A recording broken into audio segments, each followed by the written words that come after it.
In the early 17th century, the architectural journey of New York City began with Dutch settlers. These pioneers of the New World brought with them the architectural styles of their homeland, laying the groundwork for what would become one of the most architecturally diverse cities in the world. The early structures of New Amsterdam, modest in size yet robust in character, were heavily influenced by Dutch and English styles. Picture humble wooden houses with steep gabled roofs and narrow, elongated windows, nestled along the winding cobblestone streets. This was a city in its infancy, its architecture a reflection of the prevailing European trends of the time. Yet, these foundational years set the stage for an architectural evolution that would see New York City's skyline reach unimaginable heights. These modest structures were the precursors to the iconic skyline we associate with New York City today. The city's architectural journey is a testament to its dynamic character, a story of transformation from humble beginnings to towering achievements. As we enter the 19th century, the cityscape morphed dramatically, thanks to the Industrial Revolution. This transformative period in history introduced an ingenious architectural innovation, the steel frame construction. This technological leap allowed architects to break free from the constraints of stone and brick, and dream bigger, bolder, and taller. The city's skyline started to reach for the clouds, with the birth of early skyscrapers, like the Flatiron Building and the Woolworth Building. The Flatiron, with its unique triangular shape, became a symbol of New York's innovative spirit in the early 1900s. Not to be outdone, the Woolworth Building, completed in 1913, was hailed as the Cathedral of Commerce. At a staggering 57 stories, it held the title of the world's tallest building for nearly 2 decades. These edifices marked a transformative shift in the city's architectural landscape. They were the harbingers of the vertical city we know and love today, setting the stage for the towering skyline of New York City. The Roaring Twenties brought with them a new architectural style, Art Deco. As the economic prosperity of the Jazz Age swept across New York City, architects began to incorporate the bold and lavish elements of Art Deco into their designs.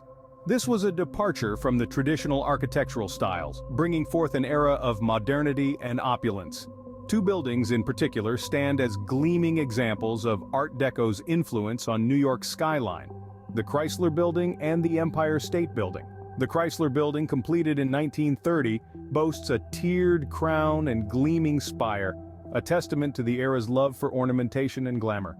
Meanwhile, the Empire State Building, finished just a year later, rose as a towering beacon of hope and aspiration, further solidifying the city's place in the architectural world. These majestic edifices not only redefined the skyline but also captured the spirit of an era marked by opulence and optimism.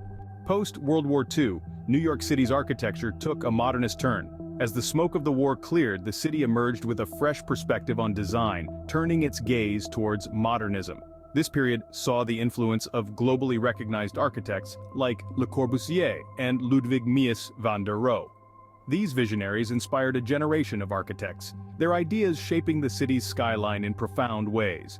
Le Corbusier's concept of the radiant city and Mies van der Rohe's less is more philosophy found resonance in New York's architectural landscape.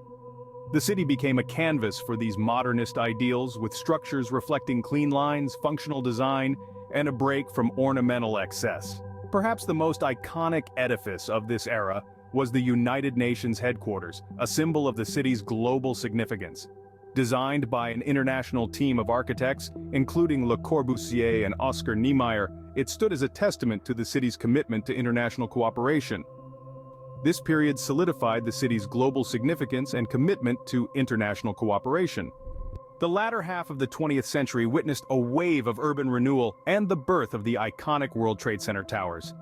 These twins of steel and glass, rising majestically from the heart of Manhattan, symbolized the city's resilience and economic might. However, the tragic events of September 11, 2001, reshaped not only the city's skyline but also its emotional landscape. In response to this profound loss, the city rebounded with a renewed emphasis on innovative and sustainable architecture. The One World Trade Center, standing defiantly at ground zero, serves as a beacon of rebirth and resilience. It's not just about skyscrapers, though. Projects like the High Line, a stunning urban park fashioned from a disused elevated railway line, showcase New York's commitment to repurposing urban spaces in imaginative ways. New York City's architecture, resilient and innovative, continues to evolve, mirroring the city's ever-changing identity.